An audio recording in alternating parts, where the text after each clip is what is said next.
Bismillahirrahmanirrahim. Assalamualaikum warahmatullahi wabarakatuh. Alhamdulillahirabbil alamin. Wassalatu wassalamu ala asrofil anbiya'i wal mursalin Muhammadin wa ala alihi wa ashabihi ajmain. Amma ba'du. Segala puja dan puji senantiasa kita panjatkan kehadirat Allah Subhanahu wa taala yang telah memberikan kepada kita rahmat iman Islam, juga rahmat yang lainnya, rahmat kesehatan, rahmat kesempatan untuk kita bisa bertemu kembali pada serial webinar Arsitektur Islam sesi yang pertama. Sholawat dan salam tidak lupa kita curahkan kepada junjungan kita Nabi besar Muhammad Shallallahu Alaihi Wasallam. Semoga kita senantiasa dapat menjalankan apa yang dicontohkan dan apa yang diperintahkan oleh beliau, dan kita bisa mendapatkan syafaat dari beliau atas izin Allah di yaumul qiyamah. Amin. Ini melanjutkan yang kemarin ya. Terima kasih bapak-bapak, ibu-ibu, adik-adik mahasiswa semuanya yang hadir di dalam serial webinar ini. Ini kita masih di sesi yang pertama, yaitu membahas tentang hayatan thayyibah sebagai new normal dalam arsitektur Islam. Kalau kemarin kita bahas yang di part pertama gitu, bagian yang pertama. Nah, pada hari ini kita akan bahas materi selanjutnya, bagian yang kedua. Tidak lupa kami ucapkan terima kasih kepada Pusat Studi Arsitektur Islam, kepada Program Studi Arsitektur Universitas Muhammadiyah Surakarta yang secara penuh mendukung kegiatan Pusat Studi Arsitektur Islam dalam menyelenggarakan serial webinar ini. Mudah-mudahan semua upaya dari pihak-pihak yang terkait, seluruh panitia, moderator, juga Bapak Ibu yang rawuh di tempat ini, adik-adik mahasiswa semuanya mendapatkan barokah dari apa yang kita pelajari hari ini. Mudah-mudahan bermanfaat dunia akhirat. Amin.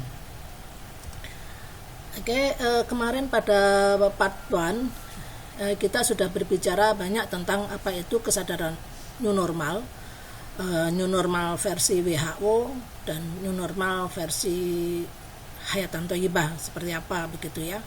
Kemudian kita juga sudah berbicara tentang apa itu arsitektur Islam, definisinya ada beberapa definisi yang memisahkan antara arsitektur Islam atau architecture of Islam, kemudian arsitektur Islami atau Islamic architecture, dan arsitektur budaya Muslim atau arsitektur Muslim atau arsitektur masyarakat Muslim atau arsitektur Muslim community. Nah, ini 3 pemisahan, maksudnya 3 kategori pendefinisian arsitektur Islam. Namun dari kami kemarin sudah menegaskan bahwa apakah itu arsitektur budaya Muslim, apakah itu arsitektur Islami, maka kita sebut sebagai bagian dari arsitektur Islam itu sendiri. Karena arsitektur Islam memiliki cakupan yang lebih luas. Nah, kemudian kita kemarin juga sudah sampaikan tentang paradigma Islam sebagai agama rahmat, karena arsitektur Islam juga mengacu kepada nilai-nilai Islam, maka paradigma rahmah dalam Islam ini perlu kita kaji ya, kita sampaikan. Kemudian apa itu hayatan thayyibah atau kehidupan yang baik yang ada di dalam Al-Quran, dan hayatan thayyibah sebagai konsep dasar arsitektur Islam itu seperti apa. Dan bagian yang terakhir kemarin kita sudah bahas tentang maqasidul syariah sebagai orientasi berarsitektur, di mana di sana ada 3 kelompok gitu ya. Jadi yang pertama kelompok primer yang harus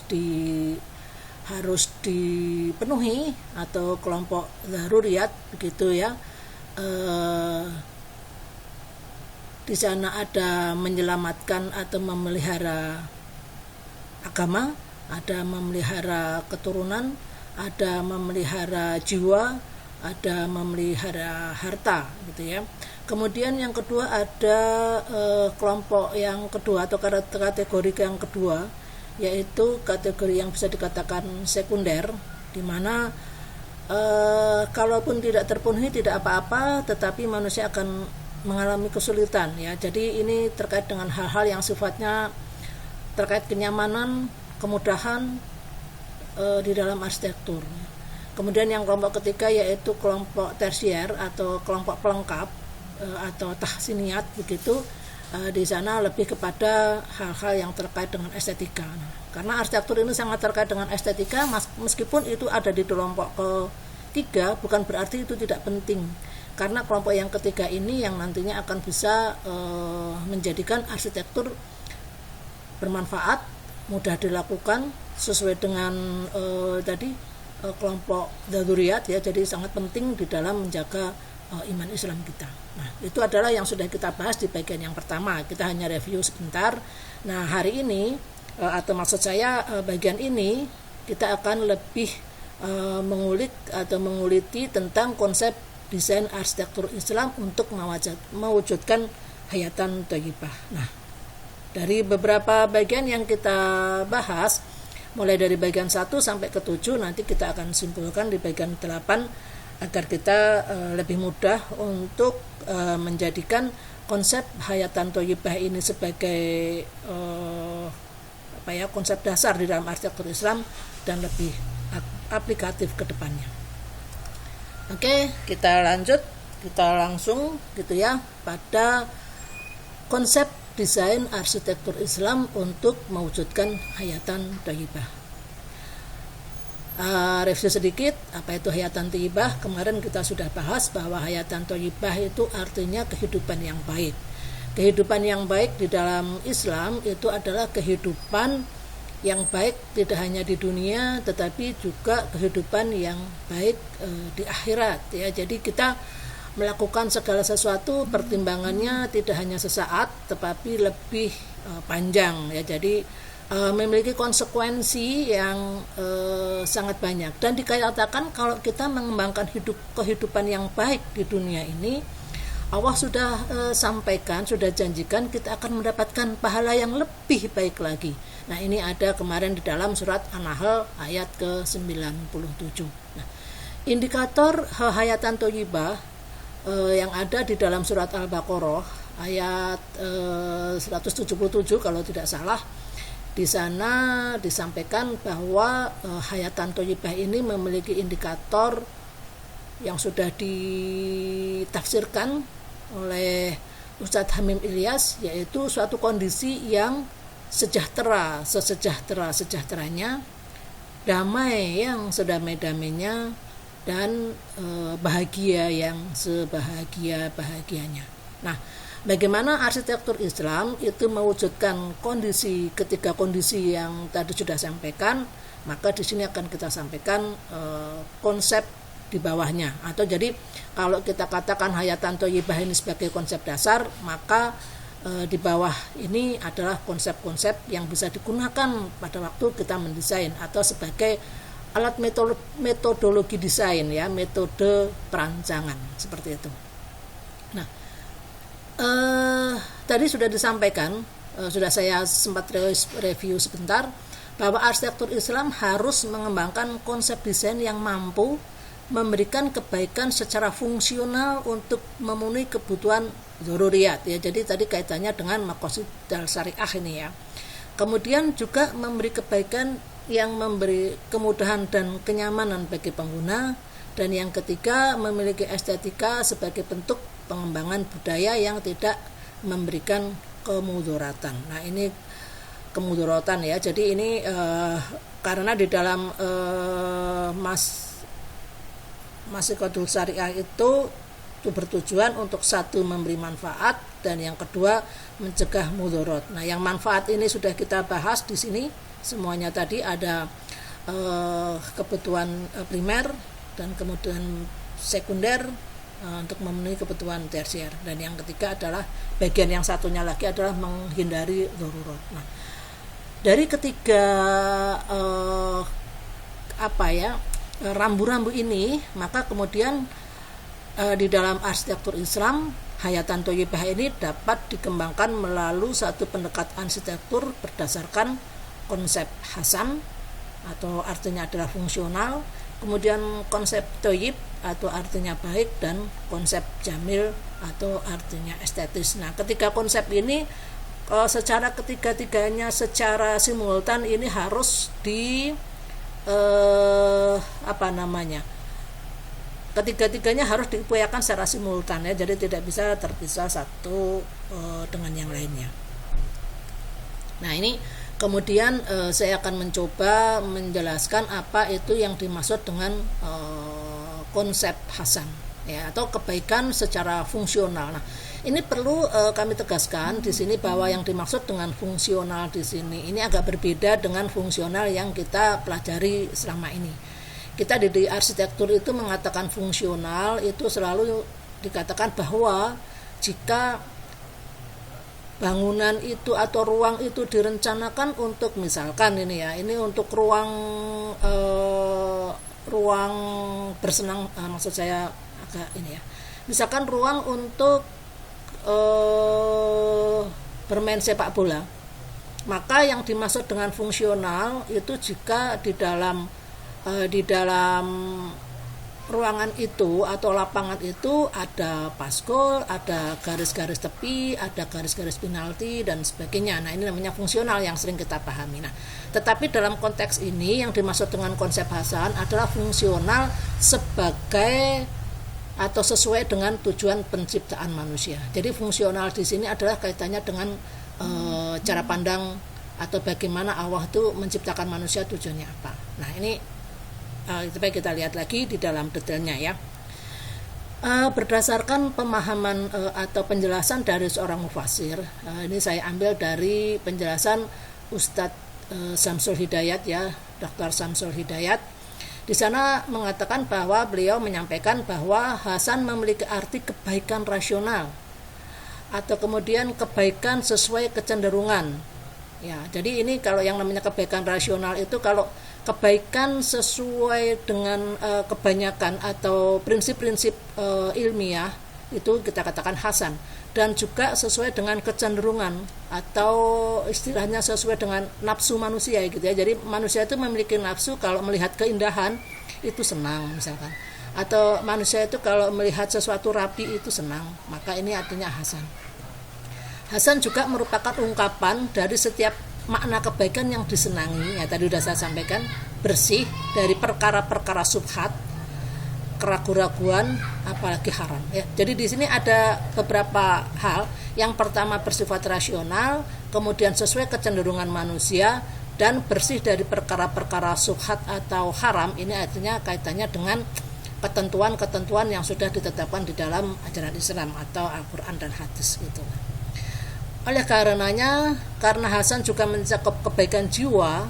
Nah, ya, jadi di dalam surat Al-Qasas 67 itu dikatakan bahwa orang yang beruntung ini merupakan kebaikan yang tertinggi. Maka di dalam konsep hasan ini juga ketentraman, kebahagiaan dan keberuntungan ini mengacu kepada keberuntungan yang sesungguhnya gitu ya. Jadi keberuntungan atau kebaikan di dunia dan akhirat.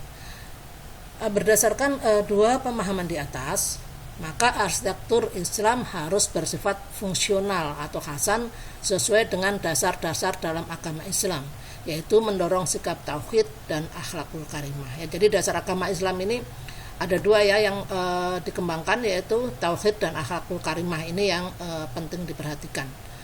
Kebaikan arsitektur untuk mewadai aktivitas manusia sebagai khalifah di bumi. Tujuan penciptaan ya, sebagaimana tujuan Allah menciptakan manusia, fungsi khalifah akan berjalan dengan baik jika kehidupan manusia menegakkan tauhid yang menolak syirik serta mengembangkan akhlakul karimah ya. Jadi di sana akhlakul karimah dan tadi fungsi tauhid ini adalah tujuan penciptaan manusia sebagai khalifah di bumi. Nah, oleh karenanya arsitektur juga harus memfasilitasi aktivitas ibadah khusus atau kita kenal sebagai ibadah mahdhoh, seperti menyediakan masjid, seperti mendesain makam harus berorientasi kiblat secara benar, ruang wudhu dan ruang salat harus bersih serta tidak mudah terkena najis dan sebagainya. Jadi ini di dalam konsep hasan kita dalam mendesain ini intinya harus melihat nas-nas atau ayat-ayat yang ada di Al-Quran maupun hadis yang terkait dengan fungsi-fungsi ibadah yang sudah ditetapkan secara jelas begitu ya, secara pasti begitu. Masih tentang konsep hasan, dalam arsitektur Islam juga harus menolak syirik gitu ya. Jadi menolak syirik atau menduakan Allah gitu ya. Jadi tidak membuat tempat peribadatan bagi agama lain ya. Otomatis kalau kita menyediakan tempat peribadat dari agama lain, maka ini konsep tauhid bertentangan dengan konsep tauhid. Juga tidak menyediakan fasilitas-fasilitas untuk praktek perdukunan, karena di dalam perdukunan juga ada tadi ya, bisa mendegradasikan tauhid. Tidak menyediakan fasilitas-fasilitas untuk pengakuan kekuatan dan penyembahan roh leluhur ya. Jadi apakah itu yang di makam-makam yang juga sekarang banyak yang berkembang menjadi penyembahan roh leluhur sebagai pengkultusan begitu, ataupun di tempat-tempat yang lain. Nah, kegiatan-kegiatan yang sifatnya itu beribadah tidak kepada Allah, maka itu tidak harus atau tidak boleh didesain di dalam arsitektur Islam kalau kita mengacu pada konsep hasan. Yang keempat, arsitektur harus mampu mendorong penggunanya memiliki akhlakul karimah. Nah, akhlakul karimah atau akhlak yang baik ini juga sangat banyak sekali. Ini antara lain gitu ya, dengan mendesain rumah laksana surga atau yang biasa kita kenal dengan konsep Baiti Janati gitu ya. Di sana rumahku adalah surgaku. Apa saja yang ada di dalam konsep Baiti Janati nanti akan dibahas lebih lanjut di dalam webinar ini untuk sesi yang kedua. Kemudian mengembangkan konsep mahram ya, jadi bagaimana sih hubungan, batas-batas hubungan antar manusia, khususnya yang di dalam Islam ini ada konsep mahram, siapa yang boleh bersama, dalam artian berada dalam satu ruang, mungkin tidak ada hijab dalam artian auratnya itu bisa terlihat. Nah, ini konsep mahram ini akan menghasilkan hierarki privasi dengan sistem hijab pada zonasi, pada tata ruang maupun sirkulasi. Jadi nanti zonasi, tata ruang maupun sirkulasinya kalau mengacu pada konsep hasan akan memiliki satu pola yang khas gitu ya, akan memiliki kaidah-kaidah tertentu. Bahkan desain furniture juga demikian ya. Jadi di dalam desain furniture misalkan kapan sih sebuah ruang kantor yang sekarang banyak desain dengan menggunakan open plan misalkan, mana sih yang kemudian harus transparan mungkin, atau mungkin harus tertutup mungkin. Nah, ini yang mana? Nah, ini konsep hasan akan mengatur di sini. Detailnya nanti kami sampaikan bahwa detailnya akan dibahas pada webinar untuk sesi berikutnya. Kemudian yang kelima, arsitektur harus memakmurkan. Nah, ini tadi sudah disampaikan karena tugas khalifah adalah imaratul art atau memakmurkan bumi dan ibadatullah atau beribadah kepada Allah. Jadi dua tugas ini yang harus kita pegang. Kalau di depan tadi sudah kita sampaikan perlunya memfasilitasi untuk aktivitas ibadah, maka di dalam imarah yang kedua ini atau imarah ini dilakukan dengan mengelola dan memelihara bumi sebaik-baiknya. Nah, ini adalah konsep hasan, dan konsep-konsep ini sebagai contoh yang harus dikembangkan. Yang jelas pada waktu kita berbicara tentang konsep hasan, maka kita kembalikan lagi tujuan manusia diciptakan oleh manusia itu apa, oleh Allah itu apa, sehingga kita apa yang kita lakukan itu betul-betul sesuai atau fungsional terhadap tujuan penciptaan itu sendiri. Ya, itu adalah konsep hasan. Kemudian konsep yang kedua untuk mewujudkan hayatan thayyibah adalah konsep thayyib. Konsep thayyib di sini saya katakan sebagai kebaikan untuk kemudahan dan kenyamanan. Nah, produk arsitektur harus thayyib dengan memberi kemudahan dan kenyamanan bagi penggunanya. Ini bahkan di dalam undang-undang maupun PP bangunan gedung, di sana ada satu pasal yang menyatakan bahwa kemudahan dan kenyamanan ini merupakan salah satu indikator arsitektur yang harus dipenuhi gitu ya. Karena tanpa kenyamanan dan tanpa kemudahan maka arsitektur itu relatif tidak bisa difungsikan dengan optimal, tidak bisa digunakan dengan optimal. Kata thayyib memiliki banyak makna. Yang pertama adalah zaka wa toharo atau suci dan bersih. Kemudian juga baik dan elok. Kemudian juga enak. Juga menjadikannya atau menjadi halal, ya, menjadikannya halal. Ini artinya thayyib gitu ya. Jadi kalau misalkan kita mendesain ruang-ruang yang kemudian tidak memenuhi kriteria tadi, kriteria yang ada di dalam konsep Hasan, di dalam thayyib ini harus tetap mengacu kepada konsep Hasan, karena menjadi halal ini adalah satu bagian yang terkait dengan yang fungsional tadi, ketetapan-ketetapan yang sifatnya tidak boleh dilanggar. Sehingga tadi bahwa di dalam konsep Hasan, thayyib maupun jamil harus ketiga-tiganya dilihat secara simultan. Dengan demikian, thayyib juga dapat dimaknakan sebagai segala sesuatu selain yang menyakitkan dan menjijikkan.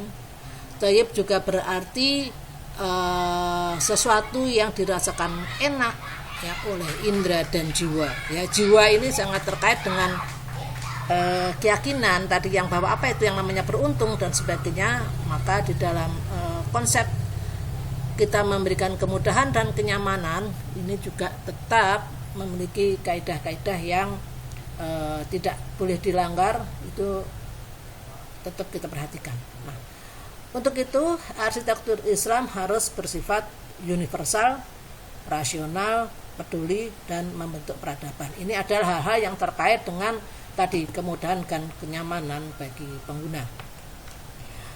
Masing-masing konsep di bawahnya yaitu universal, rasional, kemudian peduli, dan membentuk peradaban bisa kita lihat dari penjelasan berikut. Arsitektur Islam harus bersifat rasional, di mana karya arsitektur harus sesuai dengan logika ilmiah. Jadi ini pentingnya di dalam konsep thayyib ini biasanya pada kelompok teknologi bangunan ini akan banyak berbicara tentang ini. Harus sesuai dengan logika ilmiah dalam penerapan teknologi guna memperoleh keandalan bangunan dan kenyamanan. Kemudian beberapa contohnya adalah pentingnya diterapkan prinsip-prinsip struktur dan konstruksi yang baik, jaringan utilitas yang baik, dan pemilihan material yang baik pula. Penting pula diterapkan prinsip-prinsip kenyamanan fisiologis seperti kenyamanan termal, bebas bising, bebas silau, dan sebagainya, maupun kenyamanan fisik berdasarkan antropometri gitu ya. Jadi konsep thayyib akan banyak ini di dalam arsitektur. Kalau kita kaitkan dengan bidang keilmuan, maka struktur, utilitas, fisika bangunan ini sangat terkait dengan konsep thayyib. Ergonometri dan sebagainya ini sangat terkait dengan konsep thayyib. Arsitektur Islam juga harus bersifat universal, di mana desain arsitektur dapat memberikan informasi dan memfasilitasi semua pengguna sehingga dapat melaksanakan aktivitasnya dengan baik. Nah, yang dimaksud dengan semua pengguna ini siapapun gitu ya. Misalkan di sana adalah contoh salah satunya adalah pentingnya diterapkan konsep aksesibilitas untuk semua, misalkan. Bukan hanya untuk difabel tetapi juga untuk semua kalangan masyarakat, kaya, miskin, pribumi, pendatang, muslim maupun non-muslim, dan seterusnya sepanjang tidak bertentangan dengan ketentuan syar'i yang tadi sudah kami sampaikan. Jadi karena arsitektur Islam ini bersifat universal, maka pengguna dari produk arsitektur Islam juga universal begitu ya. Jadi tadi kami sampaikan muslim maupun non-muslim. Jadi arsitektur Islam ini bisa dimanfaatkan untuk muslim maupun non-muslim. Terlepas dari kemudian kalau tempat ibadah khusus ya tentunya untuk ibadah muslim gitu ya. Jadi untuk yang lainnya yang bangunan-bangunan itu kan banyak yang tidak untuk ibadah, atau bangunan non peribadatan ini kan sangat banyak. Bangunan perdagangan, kemudian rumah tinggal, kemudian fasilitas umum ini adalah bisa digunakan baik muslim maupun non muslim. Itu konteks universal yang perlu dipertimbangkan jika kita mengembangkan konsep thayyib. Masih konsep thayyib Juga arsitektur Islam harus bersifat peduli, yaitu arsitektur yang efisien dan mendorong empati terhadap lingkungannya. Misalkan konsep berkelanjutan atau sustainability, atau ramah atau friendly ya, termasuk ramah untuk semua kalangan, baik pejalan kaki, pengguna kendaraan bermotor maupun yang lain, hemat air, hemat energi, hemat material, penerapan prinsip 3R atau 4R mungkin dalam pengelolaan sampah, tertib administrasi dan legalitas dan sebagainya. Ini merupakan bagian dari konsep thayyib juga. Dan arsitektur Islam juga harus bersifat membentuk peradaban, di mana kreativitas desainnya akan senantiasa menjadi penanda artefak peradaban. Di sini terlihat bahwa pendekatan budaya lokal yang sejalan dengan nilai-nilai Islam menjadi penting dikembangkan. Melalui langkah ini, arsitektur Islam tidak akan tercerabut dari budaya lokal dan menjadi penanda kemajuan sekaligus dekat dengan masyarakatnya atau bersifat membumi. Nah, karena arsitektur Islam ini juga membentuk peradaban, maka bentuk-bentuk atau maaf sebelumnya, pada waktu kita membicarakan arsitektur hayatan thayyibah yang berbasis nilai, dari awal kita tidak berbicara tentang bentuk gitu ya. Jadi apakah itu bentuk-bentuk kubah, intricate, kemudian bentuk-bentuk seni geometris, floral dan sebagainya kita tidak bahas, karena ini kita berbicara tentang nilai. Namun demikian, karena tadi sempat disampaikan bahwa arsitektur harus membentuk peradaban, ini otomatis bentuk-bentuk ini tidak akan lepas dari pembahasan pada waktu kita nanti berbicara tentang menerapkan konsep thayyib dalam metode perancangan arsitekturnya. Artinya apa? Kalau memang bentuk-bentuk ini sudah menjadi familiar atau dikenal oleh luas oleh masyarakat umum, maka akan sangat efektif sekali kita menyampaikan bahwa ini loh arsitektur Islam itu melalui bentuk-bentuk yang sudah dikenal. Kalau masyarakat sudah mengenal bahwa masjid itu adalah berkubah, tidak ada salahnya kita membangun masjid dengan kubah, meskipun kubah bukan merupakan ciri atau hal yang menjadi sangat krusial dalam arsitektur Islam. Sekarang banyak masjid-masjid yang tidak berbentuk kubah tetapi kemudian menggunakan langgam-langgam kaligrafi. Ya tidak apa-apa, karena kaligrafi sangat identik dengan arsitektur Islam. Jadi simbol-simbol atau tanda barangkali lebih pentingnya ya. Tanda-tanda yang menunjukkan itu arsitektur Islam sangat efektif digunakan manakala kita kemudian menggunakan pendekatan-pendekatan tadi, arsitektur yang sustain atau ramah lingkungan, kemudian arsitektur yang friendly, arsitektur yang peduli, arsitektur yang universal, yang ini sifatnya sangat umum. Ini adalah menjadi bentuk pendorong aktivitas atau perilaku akhlakul karimah yang sangat islami. Namun orang lain tidak tahu bahwa ini arsitektur Islam jika tampilan arsitekturnya kemudian kita tidak menggunakannya bentuk-bentuk yang mudah dipahami oleh masyarakat ya. Jadi keduanya perlu digunakan. Kita penting menjadikan bahwa ini loh Islami itu seperti ini, bahwa Islami itu baik, Islami itu tadi ya hayatan thayyibah gitu. Maka bagaimana menyampaikannya kepada masyarakat, bisa dengan kalau arsitektur kita selalu menggunakannya dengan cara-cara arsitektural, yaitu dengan bentuk, dengan ruang, warna gitu ya. Meskipun saat ini juga bisa ya arsitektur itu menggunakan tanda berupa tulisan ya. Misalkan ini adalah taman Islami gitu juga boleh dituliskan begitu, karena sekarang hampir semua taman, hampir semua produk itu ada tulisannya. Ada taman jomblo lah, ada kid fun lah misalkan. Kalau kita menggunakan tulisan-tulisan itu untuk menunjukkan bahwa ini adalah arsitektur Islami, bisa-bisa saja. Meskipun tidak harus dalam tulisan yang sifatnya letterlock begitu ya, tetapi bisa juga dengan menggunakan simbol-simbol atau tanda-tanda, tepatnya tanda-tanda gitu ya, karena mungkin simbol itu memiliki makna yang lebih dalam ya. Jadi kita gunakan istilah tanda-tanda untuk menggunakan menjadikannya lebih terbaca oleh masyarakat pengguna secara umum gitu. Oke. Yang ketiga, konsep yang ketiga adalah konsep jamil atau konsep keindahan ya. Kata jamil di dalam Al-Quran ini artinya itu tidak dalam eksplisit yang sering kita dengar berupa bahwa jamil artinya indah begitu saja ya, tetapi indah di dalam kata al-jamal ini mengandung makna kebaikan yang banyak. Jadi sesuatu itu indah, dikatakan indah itu kalau kebaikannya tidak hanya sekedar fungsional, tidak hanya sekedar nyaman, mudah, dan handal begitu, tetapi juga masih banyak lagi kebaikan yang ada di sana. Jadi kebaikan yang banyak, atau karena banyaknya kebaikan itulah kemudian kita katakan sebagai indah begitu. Jadi sebagai perpaduan produk teknologi dan seni, arsitektur merupakan salah satu wujud kebudayaan. Oleh karena dalam konteks arsitektur Islam, mengembangkan seni arsitektur harus memperhatikan beberapa kaidah agar tidak mengakibatkan kemudorotan. Ini adalah sebuah rambu-rambu ya. Jadi kebaikan ini harus betul-betul banyak diberikan gitu ya. Jangan sampai kebaikan yang banyak ada hal-hal yang kemudian bisa mengakibatkan kemudorotan. Ini adalah satu rambu yang penting kita pegang begitu. Karena tadi kemudorotan itu harus dihindari sesuai dengan maqasidul syariah. Yang satu adalah bertujuan memberikan kemaslahatan, dan yang kedua adalah menghindari kemudorotan. Ya, dari awal konsep hasan, konsep thayyib, dan konsep jamil itu sendiri akan memberikan kebaikan yang banyak.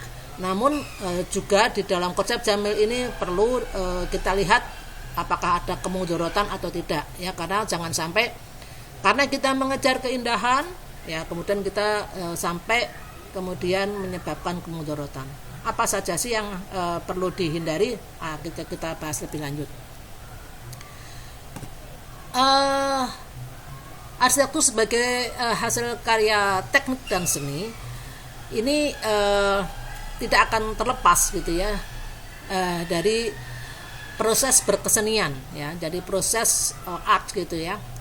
Di sini disampaikan bahwa kesenian merupakan salah satu hasil kebudayaan manusia dalam rangka menyatakan dan mengekspresikan pengalaman keindahannya. Nah, semua yang ada di surga itu disampaikan di sana banyak keindahan. Nah, ini arsitektur ini bagaimana keindahan-keindahan itu kita akan mencoba, pasti arsitek itu akan mencoba mengekspresikannya. Nah, ini sangat boleh ya, di dalam arsitektur Islam ini diberi keleluasaan. Islam adalah agama fitrah, yaitu agama yang memberi ajaran yang tidak bertentangan dengan fitrah manusia. Bahkan Islam menyalurkan, mengatur, nah di sana ada mengarahkan fitrah manusia untuk kemuliaan dan kehormatan manusia itu sendiri sebagai makhluk Allah gitu ya. Jadi di sana bahwa keindahan itu dalam rangka kemuliaan dan kehormatan gitu ya. Jadi ini hal yang penting kita catat juga. Rasa seni sebagai penjelmaan rasa keindahan dalam diri manusia merupakan salah satu fitrah yang dianugerahkan oleh Allah, yang harus dipelihara dan disalurkan dengan baik dan benar sesuai dengan jiwa ajaran Islam. Oleh karenanya beberapa rambu ini kita tahu kalau yang namanya mengeksplorasi inovasi, kemudian kreatif gitu ya, dengan mengembangkan meluasakan imajinasi gitu ya. Ini sangat banyak sekali yang bisa dikembangkan. Nah, ini yang kemudian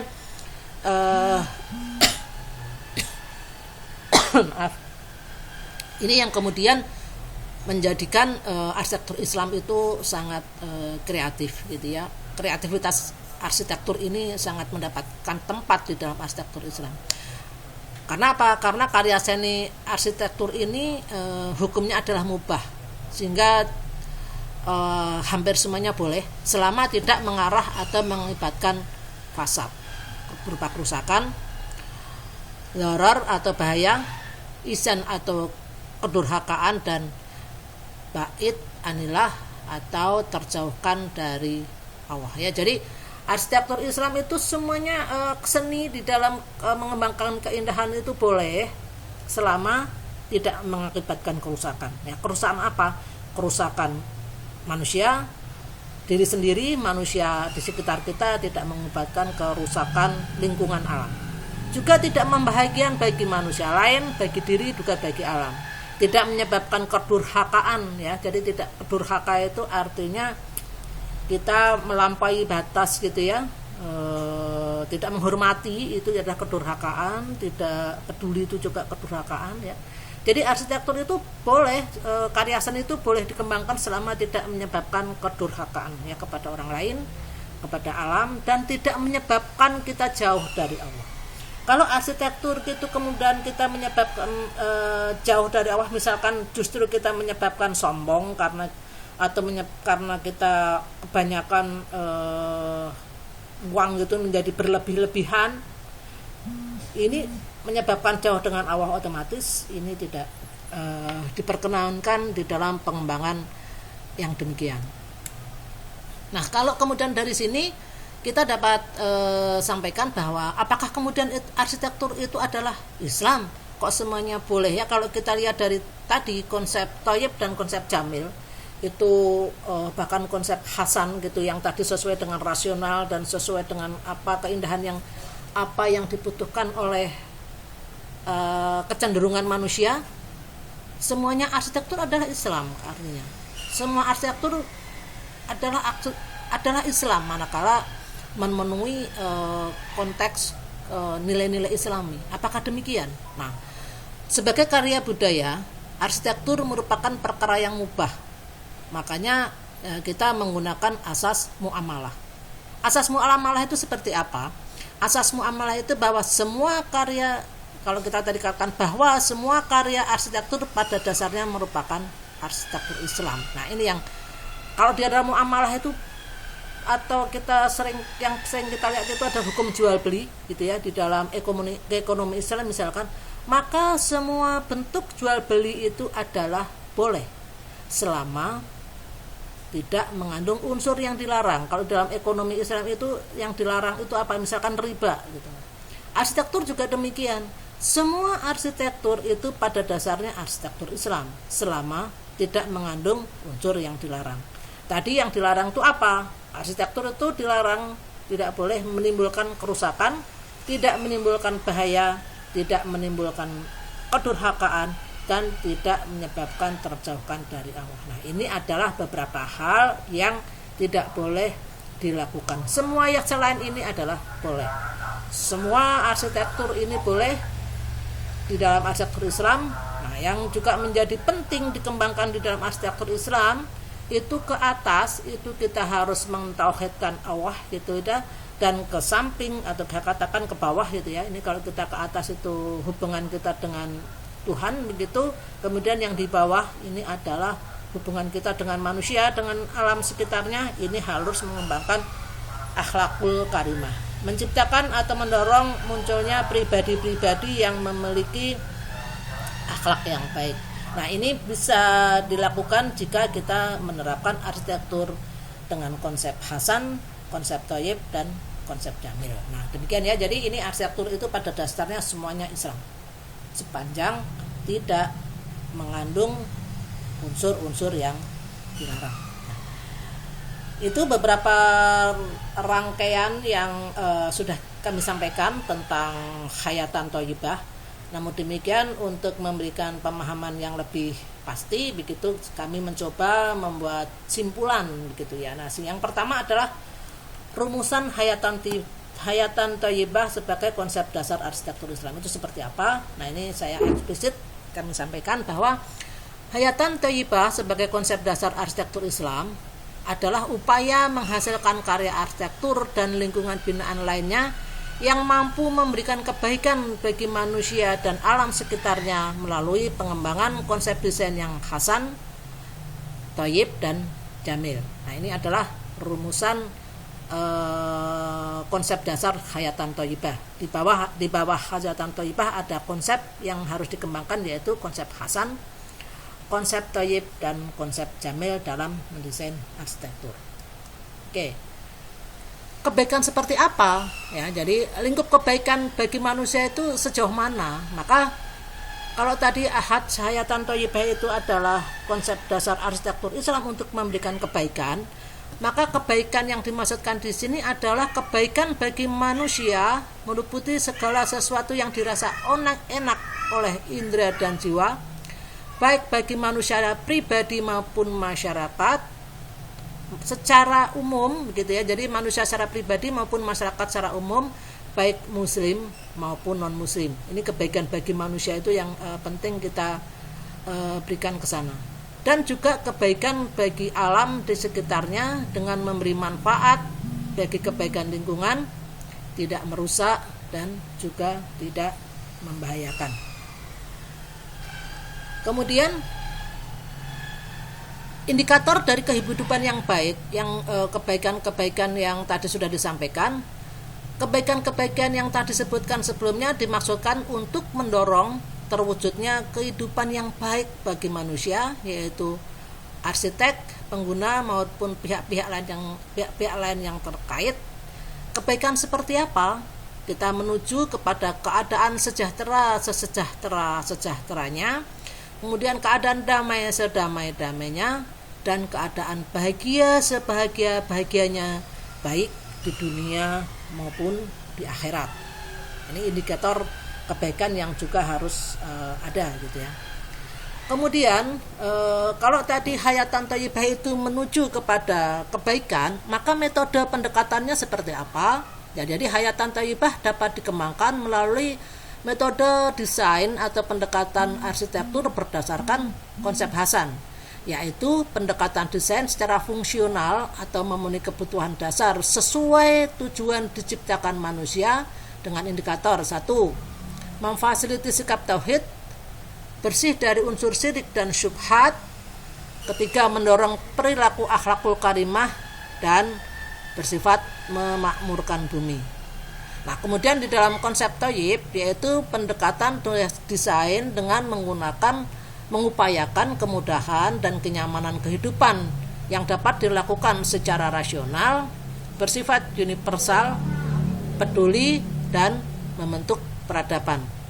Kemudian konsep yang ketiga yang harus kita gunakan dalam pendekatan arsitektur, yaitu menggunakannya atau mengupayakan keindahan dengan mengupayakan banyaknya kebaikan yang diberikan oleh arsitektur dengan indikator bersifat lembut, tidak merusak, tidak membahayakan, tidak menyebabkan durhaka, dan tidak menyebabkan terjauhkan dari Allah atau menyebabkan kelalaian atau melalaikan Allah. Jadi ini ya, ini definisi dari masing-masing konsep yang bisa digunakan sebagai metode perancangan arsitektur.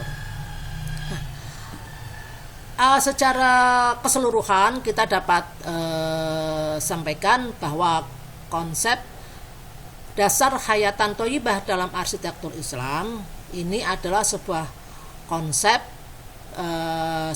dasar untuk mendesain dengan indikator akhir gitu ya. Jadi indikator akhir atau suasana kondisi akhir yang kita ingin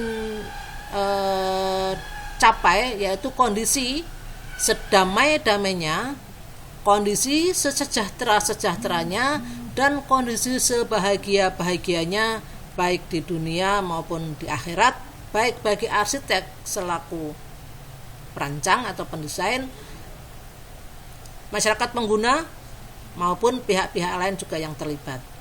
Nah, bagaimana mewujudkan kondisi damai, sejahtera, dan bahagia? Maka metode perancangan menggunakan konsep Hasan, konsep thayyib, dan konsep jamil secara simultan. Nah, ini adalah simpulan akhir dari apa itu konsep dasar hayatan thayyibah, sebagai maksud saya hayatan thayyibah sebagai konsep dasar di dalam arsitektur Islam. Nah, kesimpulan yang kedua ini adalah terkait dengan tema yang sejak awal kita sampaikan, bagaimana kita menjadikan hayatan thayyibah ini sebagai respon terhadap new normal yang yang saat ini sedang dikembangkan terkait dengan pandemi Covid. Nah, ini beberapa hal yang bisa kita sampaikan. Jika new normal ada batas waktunya, jadi kalau di dalam WHO itu kan new normal ini adalah sebuah kondisi untuk mencegah pengembangan COVID yang pertama.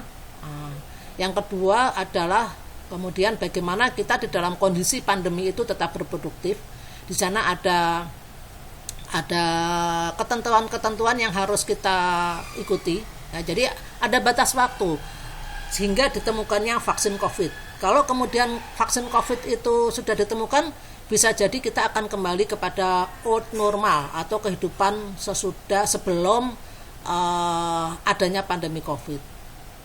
Ya, jadi new normal yang disampaikan oleh WHO yang kemudian menjadi rujukan kita semua itu ada batas waktunya sehingga memungkinkan kita kembali kepada old normal sebelum COVID.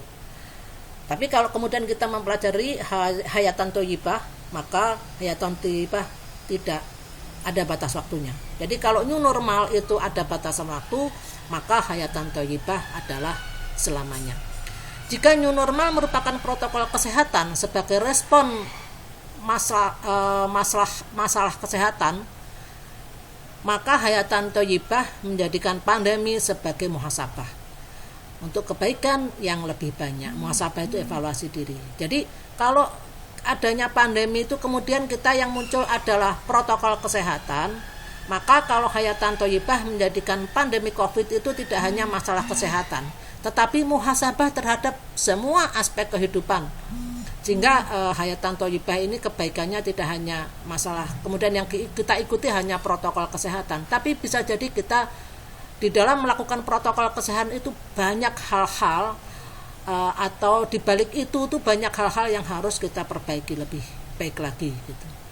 Jadi kalau mengenakan masker ini merupakan protokol kesehatan dalam new normal, maka di dalam hayatan thayyibah yang kita pegang tidak hanya menggunakan masker, tetapi menutup aurat. Jangan-jangan tidak hanya hidung dan mulut yang kita perlu tutup, karena banyak hal yang kemudian yang harus dipelajari lagi. Dan jika kita menutup aurat, maka kita akan memperoleh kebaikan yang lebih banyak lagi. Jika menjaga jarak adalah protokol kesehatan, maka menerapkan zonasi berdasarkan konsep hijab dan mahram akan memperoleh kebaikan yang lebih banyak tentunya. Jika mencuci tangan adalah protokol kesehatan, maka menyediakan tempat bersuci tentunya akan memperoleh kebaikan yang lebih banyak. Jika di rumah saja merupakan protokol kesehatan, maka menjadikan rumah sebagai baiti jannati juga akan memperoleh kebaikan yang lebih banyak. Jika new normal adalah menambahkan protokol kesehatan pada kehidupan, maka hayatan thayyibah menambahkan kebaikan yang lebih banyak, baik itu kebaikan dunia maupun di akhirat. Demikian yang bisa kami sampaikan. Saya mencoba mengutip untuk mengakhiri pertemuan ini, mengutip surat Al-Quran ayat Al-Qasas, surat Al-Qasas ayat 77. Di sana kita bisa lihat terjemahannya. Dan carilah pada apa yang telah dianugerahkan Allah kepadamu, kebahagiaan untuk negeri akhirat, dan janganlah kamu melupakan kebahagiaanmu dari kenikmatan duniawi, dan berbuat baiklah kepada orang lain sebagaimana Allah telah berbuat baik kepadamu. Janganlah kamu berbuat kerusakan di muka bumi. Sesungguhnya Allah tidak suka atau Allah tidak menyukai orang-orang yang berbuat kerusakan. Wallahu a'lam bishawab. Wassalamualaikum warahmatullahi wabarakatuh.